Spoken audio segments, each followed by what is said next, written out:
Welcome to our channel. మనతో ఈ రోజు తెలంగాణ టీడీపీ స్పోక్స్ పర్సన్ సూర్యదేవర్ లత గారు ఉన్నారు. మేడం నమస్తే. నమస్తే మేడం, ఆంధ్రప్రదేశ్ లో వైసీపీ వాళ్ళందరూ కూడా ప్రస్తుతం నిరసనల జోరులో ఉన్నారు. ఈ నిరసనలో భాగంగా కేటీఆర్ గారి ఫోటో కనిపించింది. ఇది ఇప్పుడు ఆంధ్రప్రదేశ్నే కాదు తెలంగాణలో కూడా షాక్ ఇచ్చింది అనమాట. కేటీఆర్ గారికి వైసీపీ వాళ్ళకి ఏంటి సంబంధం? అంటే వాళ్ళు చేస్తున్న డిఎస్సీ అక్రమాలకి ఈయన ఏమన్నా సపోర్ట్ చేస్తున్నారా, లేకపోతే వైసీపీ ఏమన్నా తెలంగాణలో రావడానికి ట్రై చేస్తుందా? ఏంటి ఒక్క ఫోటో వల్ల ఎన్నో అనుమానాలు ఉన్నాయి. అంటే ఇప్పుడు ఇక్కడ ఏమైందంటే గతంలో కూడా బీఆర్ఎస్ అనే పార్టీ వైసీపీకే సపోర్ట్ చేసింది కదా, జగన్మోహన్ రెడ్డి గారికి సపోర్ట్ చేసింది. ఎందుకంటే మనం చాలా సార్లు చూసాం. నేను నిన్న కూడా ఎక్కడో మాట్లాడినట్టున్నాను. అసలు నారా చంద్రబాబు నాయుడు గారు సీఎం గా ఉన్నప్పుడు ఆయనకి ఆంధ్ర మీద ఒక మాటలు వస్తాయి, నీళ్లు దోచుకెళ్ళిపోతున్నారు, ఆంధ్ర వాళ్ళు అట్టంటారు ఇట్టంటారు అని మాట్లాడారు. జగన్మోహన్ రెడ్డి గారు ఉన్నప్పుడు ఎక్కడ కూడా ఆ మాట రాదు. ఎందుకంటే అది వాళ్ళకున్న దోస్తి. ఆ దోస్తి మూలానే నేను చెప్తున్నట్టు గతంలో వాళ్ళకి ఎలక్షన్స్ కి ఫండ్స్ కూడా పంపించారు. ఎలక్షన్స్ కు ఫండ్స్ ఇచ్చారు ఆ బీఆర్ఎస్ పార్టీ.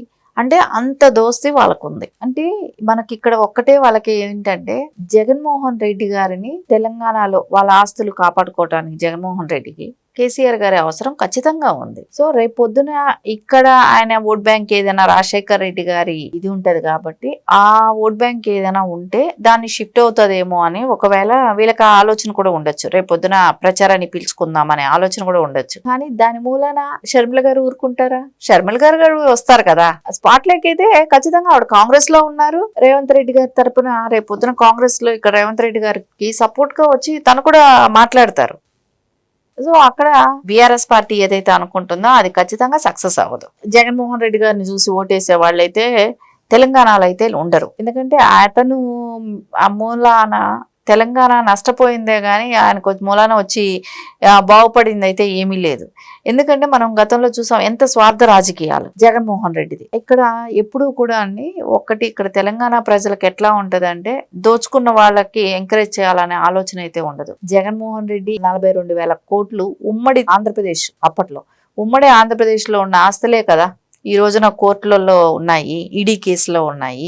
సో ఇవన్నీ కూడా తెలంగాణ సొమ్ములు తెలంగాణవి తిన్నవాడికి ఎలా సపోర్ట్ చేస్తారో మీరు చెప్పండి ఒక మాట. సో వాళ్ళు ఎందుకు ఎంకరేజ్ చేస్తారు? అలాంటిది ఖచ్చితంగా ఇప్పుడు బీఆర్ఎస్ ఓపెన్ గా బహిర్గతంగా ఒప్పుకొని జగన్మోహన్ రెడ్డి గారిని ఓపెన్ గా పిలుచుకుంటే వీళ్ళు కూడా అలాంటి వాళ్లే కదా. సో ప్రజలకు ఆ డౌట్ వస్తుంది కదా.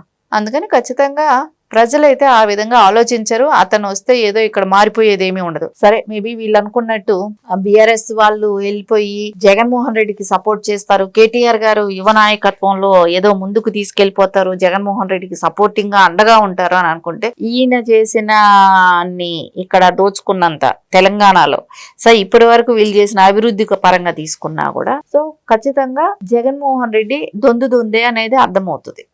ఎందుకంటే ఇక్కడ మనం చూసాం గతంలో కాళేశ్వరం ప్రాజెక్ట్ కానీ ఇట్లాంటివి ఏదైనా పనికొచ్చేటి ఏం చేశారు, అన్ని స్కాముల్లో ఉన్నారు ఇక్కడ వీళ్ళు కూడా.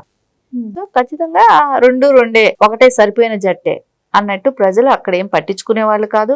అది కూడా కాకుండా వీళ్ళు ఇక్కడ విషం కక్కుతూనే ఉంటారు ఎప్పుడు బీఆర్ఎస్ లో. వాళ్ళు కేసీఆర్ గారు కేటీఆర్ గారు మాట్లాడే హరీష్ రావు గారు ఆయన వాళ్ళ ఆలోచన ఎంతసేపు ఎలా ఉంటదంటే ఎలక్షన్లు బిఫోర్ ఎట్లాగంటే ఆంధ్ర వాళ్ళని తిట్టాలి, సో ఎలక్షన్స్ అయిపోయిన తర్వాత మళ్ళీ వాళ్ళతో కాంట్రాక్టర్ వర్క్లు కానివ్వండి అన్ని పనులు చేసుకోవాలి. సో అప్పుడు వరకు అయితే తిట్టితే ఏదైనా కొంతమందికి ఆ ఫీల్ ఉంటుంది కదా, తెలంగాణ తెచ్చుకునేటప్పుడు జరిగిన ఉద్యమం కానీ ఇవన్నీ గుర్తుంటాయి కాబట్టి సో ఆ ఓట్ బ్యాంక్ ని క్యాష్ చేయొచ్చు. తర్వాత మళ్ళీ వాళ్ళు దోస్తులే, మధ్యలో ఎవరు పిచ్చోళ్ళేది ప్రజలనే కదా. సో ఇది ప్రజలందరూ కూడా గుర్తిస్తారు. ప్రజలకు వచ్చే డౌట్ ఏంటంటే మేడం, ఇక్కడ మన తెలంగాణలో చూసుకుంటే కేటీఆర్ ప్రభుత్వం లేదు, అక్కడ జగన్ ప్రభుత్వం లేదు.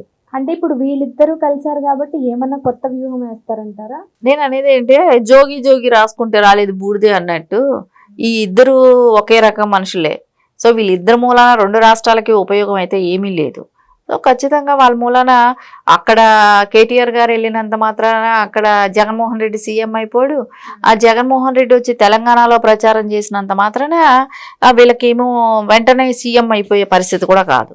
సో ఖచ్చితంగా ఇది ఊరికే ఏదో మాకు బలం అని చూపెట్టుకోవటానికి ఇప్పుడు బీఆర్ఎస్ ను కూడా మేము ఇక్కడ ఏదైనా కొంచెం సింపతి పరులు ఎవరైనా ఇప్పుడు బీఆర్ఎస్ వాళ్ళు ఉన్నారు కదా, సో కొంతమంది మాకు అక్కడ సపోర్టింగ్ గా నిలబడతారు, తెలంగాణలో కూడా సపోర్టింగ్ గా ఉంటారు, మేము ఆ పార్టీకి సపోర్ట్. ఇప్పుడు చూస్తున్నాం చాలా వరకు కూడా ఆ ఏబిఎన్ మీద ఎన్నిసార్లు వాళ్ళు వచ్చి ఇక్కడ దాడులు చేశారు అని అంటే అంత వైసీపీ వాళ్ళు ఏమి రారు, అక్కడ నుంచి ఆంధ్రప్రదేశ్ నుంచి అంతమంది ఏమి రారు, ఇక్కడ ఉన్న జనాలతోనే జయిస్తున్నారు, ఇక్కడ ఉన్న బీఆర్ఎస్ వాళ్ళతోనే జయిస్తున్నారు. ఇవన్నీ అంటే మాకు కూడా తెలంగాణ సపోర్ట్ ఉంది అని చెప్పడానికి మాత్రమే ఫోటో మేబీ అదే జరిగింది. ఇప్పుడు వాళ్ళు ఇష్టానుసారంగా ఫోటోలు వేసుకుంటున్నారు అని అంటే ఇప్పుడు ఇక్కడ చంద్రబాబు నాయుడు గారి గురించి మాట్లాడుతూనే ఉంటారు కదా వీళ్ళు. ఎప్పుడైనా జగన్మోహన్ రెడ్డి గారి గురించి, దోచుకున్న వ్యక్తి గురించి ఈ రోజున 42,000 కోట్లు ఈడీ కేసులో జప్తులో ఉన్నాయి ఆస్తులు కూడా కదా, అతని గురించి ఏ రోజైనా కేసీఆర్ గారు కానీ కేటీఆర్ గారు కానీ ఎప్పుడైనా మాట్లాడారా? మీరు ఇప్పటి వరకు చూడండి, లేదు కదా.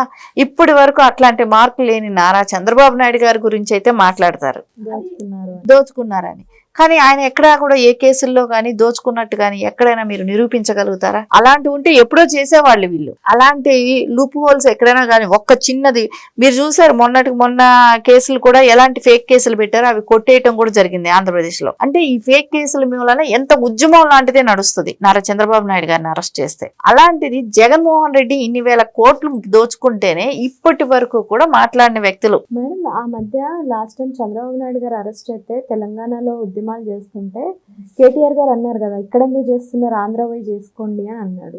ఇప్పుడు ఆయన ఫోటో పెట్టుకుని అక్కడ ధర్నాలు చేస్తున్నారు. మరి ఈయన ఏం మాట్లాడరా? ఎందుకు అప్పటికి కూడా ఆ టైంలో బాబు గారు అరెస్ట్ అయిన టైంలో కూడా వీళ్ళ పార్టీ ఆఫీసు అక్కడ ఉంది కదా, బీఆర్ఎస్ పార్టీ ఆఫీసు ఆంధ్రప్రదేశ్ లో ఉంది. ఓకే, అప్పటికే వాళ్ళకి అక్కడ రాష్ట్ర అధ్యక్షుని కూడా పెట్టుకుని ఉన్నారు. సో వాళ్ళ పార్టీ అక్కడ కూడా మేము పోటీ చేస్తామని చెప్పారు అప్పుడు. అంటే వీళ్ళ పార్టీ ఆఫీసులు వీళ్ళవి అన్ని ఆంధ్రాలో ఉండొచ్చు, మహారాష్ట్రలో ఉండొచ్చు, అన్ని చోట్ల ఉండొచ్చు, కానీ వాళ్ళకు ఓన్లీ అక్కడ ఏమీ క్వశ్చన్ కాదమ్మా. ఒక్కటే ఒక క్వశ్చన్ ఏంటంటే, నారా చంద్రబాబు నాయుడు గారు సీఎం గా ఉంటే వీళ్ళు పోటీ పడలేరు. ఫ్రమ్ ద బిగినింగ్ నుంచి నేను అదే చెప్తాను, వాళ్ళకి అసమర్థమైన నాయకత్వం ఆంధ్రప్రదేశ్ లో ఉండాలి, ఆ నాయకుడు సీఎం గా ఉండాలి. సో పోటీ పడలేక ఇప్పుడు ఎవరైనా పక్కన మనతో పరిగెడుతున్నాడంటే మనం ఇంకొంచెం పరిగెత్తాలని ఆలోచించాలి కానీ, సో అక్కడ వాడు కూర్చొని ఉండాలి, మోకాళ్ళు ఇరిగిపోయి కాళ్ళు ఇరిగిపోయిన కుంటోడు ఆడ కూర్చొని ఉండాలి, మేము మటుకు ముందు పరిగెట్టేయాలి అనే ఆలోచన ఎంతవరకు కరెక్ట్? సరే, నువ్వు ముందేమైనా పరిగెడుతున్నావు అంటే ఏమీ లేదు, దోగాడుతున్నావు. ఆడు కుంటోడు కూర్చొని ఉన్నాడు, నువ్వు దోగాడుతున్నావు, అంతే జరిగేది. అంతమించి ఇంకేం జరుగుతుంది? తెలంగాణలో జరిగిన అభివృద్ధి చెప్పడానికి ఏముంది చెప్పండి? సో సేమ్ కంటిన్యూ అవుతుంది, అంతకుమించి ఏం జరిగిపోలే ఇక్కడ. ఇంకా అప్పులే, ఇంకా జీతాలు ఇచ్చుకోలేని పరిస్థితులు. అప్పట్లేమో జీతాలు ఇచ్చుకునే పరిస్థితులు విడిపోయారు, మిగులు బడ్జెట్ లో కదా. గీతాలు బాగా ఇచ్చుకున్నారు, మంచిగా ఉద్యోగాలు ఇచ్చుకున్నారు, అవన్నీ పోయినాయి. ఆఖరి దిగిపోయేటప్పటికి ఎలా ఉండింది, జీతాలు కూడా ఇచ్చుకోలేని పరిస్థితిలో ఉన్నారు. సో ఇవన్నీ చూస్తుంటే అర్థమవుతుంది కదా ఎంత వాళ్ళిద్దరిలో ఉన్న మ్యూచువల్ అండర్స్టాండింగ్ ఇదంతా. And BRS and YCP, so ఆ అండర్స్టాండింగ్ తోనే వాళ్ళు ఇన్ని రోజులు నెట్టుకొస్తున్నారు, ఇక కూడా అదే చేస్తారు కూడా. Thank you madam. నమస్తే.